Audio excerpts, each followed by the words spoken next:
Nous voilà sur le plateau de la matinale Lalekou. Mesdames, Messieurs, aujourd'hui par exception, nous allons commencer avec notre invité droit et devoir. Avec lui, il sera question des circonstances atténuantes en droit pénal. Lui, ce maître Da Jérémy. Maître, bonjour. Qu'est-ce qu'on peut en savoir, circonstances atténuantes?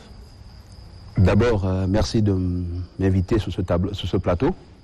Alors, en droit pénal, les circonstances atténuantes sont des circonstances qui émaillent la commission d'une infraction, et étant donné qu'une infraction est commise et que la personne, non, l'auteur de l'infraction, est peut-être un mineur ou une personne qui, je dirais, n'avait pas tout son sens lors de la commission de l'infraction, devant le juge, il peut bénéficier des circonstances atténuantes lorsque cela est sollicité. Voilà, c'est ce que je pourrais dire de manière ramassée. Et c'est un procédé juridique qui permet l'atténuation ou la diminution de la peine. Une infraction est commise, mais en rapport avec celui qui a commis l'infraction ou l'auteur de l'infraction, on peut solliciter devant le juge la diminution, donc on appelle atténuation, la diminution de la peine. Voilà un peu ce que je pourrais dire. On le fait par exception? Je ne dirais pas par exception, oui, mais ça va d'un dossier à un autre et des cas à un autre également. Dans notre contexte, par exemple, le contexte tchadien, cela est régi par les articles 74 en descendant et suivant du code pénal, et devant le juge, c'est une question qui est appréciée. En fonction de la gravité des faits, le juge apprécie, et si la demande est introduite, il apprécie simplement cela. Voilà, c'est ce que je pourrais dire. Mais maître, comment plaider les circonstances atténuantes? Voilà. Comment plaider les circonstances atténuantes?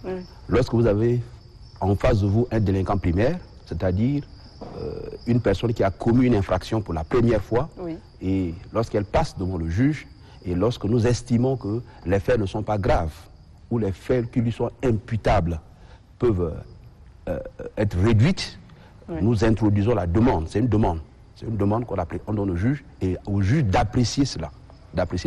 Par exemple, relativement au crime, les peines varient de 10 ans et plus. Et si le crime a été commis dans une certaine circonstance où l'auteur de l'infraction n'avait pas tout son sens, ou peut-être c'était mineur, et tout cela, le plaideur... Quand on parle de tout son sens, c'est peut-être qu'il est dans un état...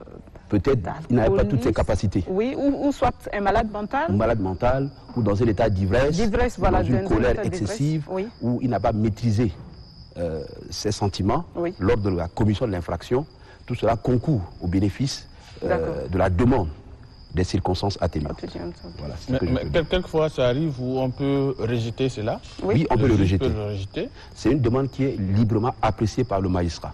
Donc le juge qui apprécie un dossier, apprécie un délinquant, il apprécie de manière libre. Ça veut dire peu importe en fait les circonstances. Oui, je sais. Qu'il soit quelqu'un pas normal, qu'il soit dans un état d'ivresse, mais le magistrat peut refuser.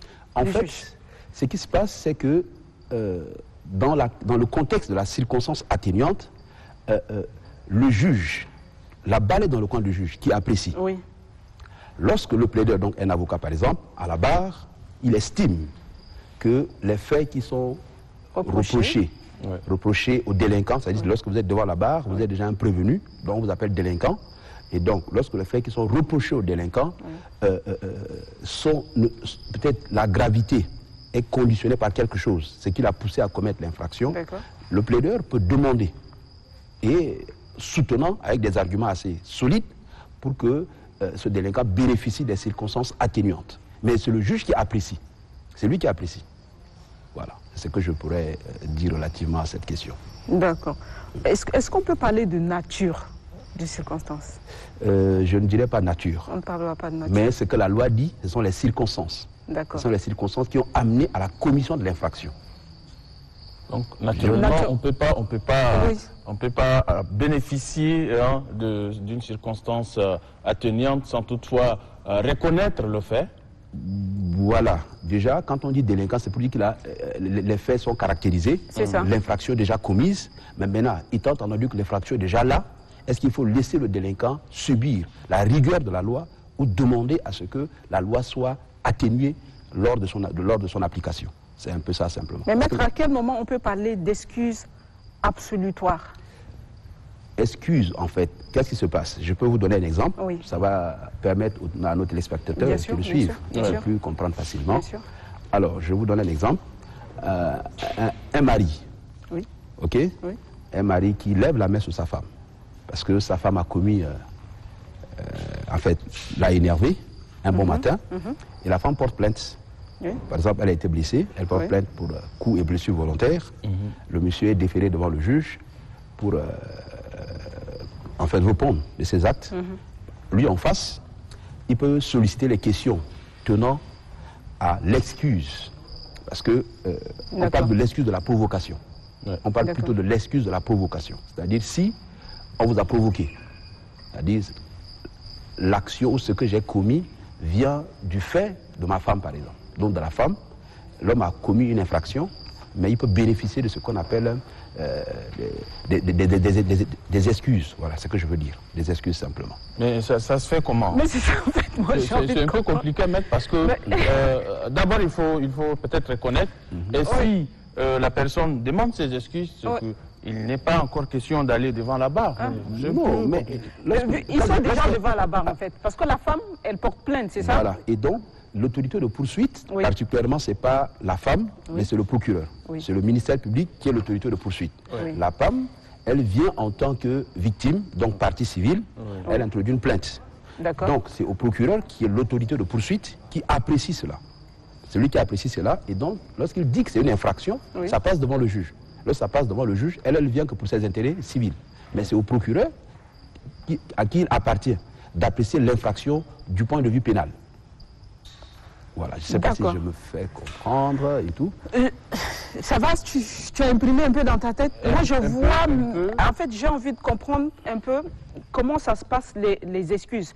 Parce que c'est une femme, j'aime bien cet exemple-là, par exemple, une femme qui a été violentée quelque part, d'accord, qui se retrouve à la barre parce qu'elle a porté plainte contre son mari. Maintenant, quand il demande les excuses, en fait, c'est pour dire quoi? Que c'est la dame, quelque part, qui m'a énervé et je lui ai porté la main dessus? En fait... Ou c'est simplement dire, je suis désolée, madame, et puis on passe à autre chose? Comment ça se passe? Non, c'est pas ça. J'ai jamais vécu ça, moi, donc je sais pas. Non, mais il y a des hommes qui s'excusent. Hein. Ce sont des... Non, si, ils s'excusent. Il s'agit de cette question, tu es pragmatique. C'est un exemple seulement. Non, je sais, Nasradine qui s'excuse, mais là, on est devant... On est à la barre, en fait, non, tu veux dire. Non, je disais tantôt, ce sont les excuses de provocation. Alors, l'infraction est déjà là. Lorsqu'il soulève cette question, c'est pour bénéficier effectivement des circonstances atténuantes. L'infraction est déjà là. Et l'infraction, la répression est également prévue. La répression est prévue si, par exemple, ce sont des coups et blessures, il y a des peines. On peut dire d'1 année à 2 ans.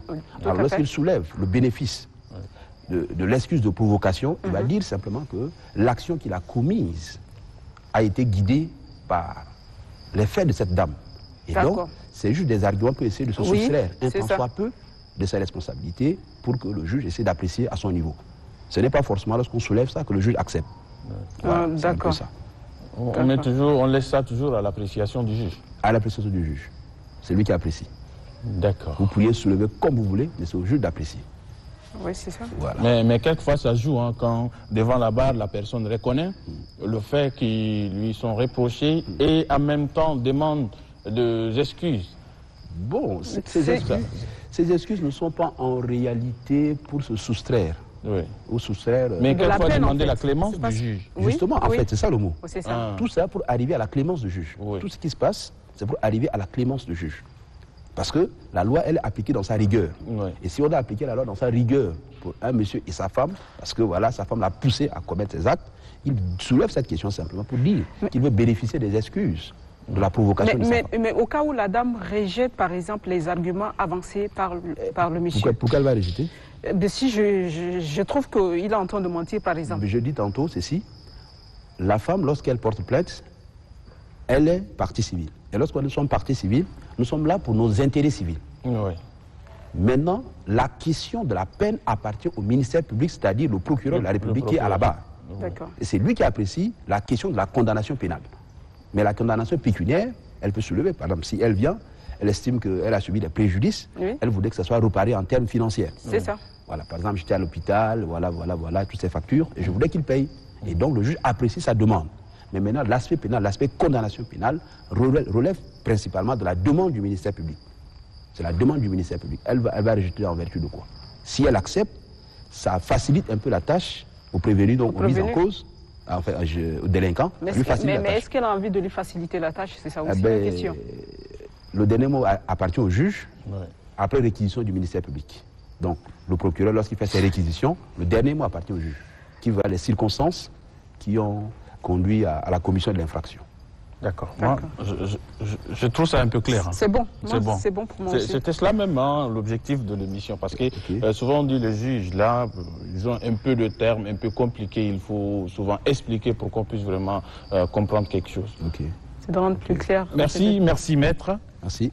Merci beaucoup à maître d'être venu sur ce plateau et merci aussi pour ces explications et puis avec des exemples assez concrets et faciles à comprendre. Ouais. Clair, parce que là, surtout l'exemple hein, d'une femme battue, c'est ce qu'aime souvent Madi pour défendre. Mais je ne sais pas où est-ce que la Sradi veut ramener ça. Quel point un peu clair, merci maître.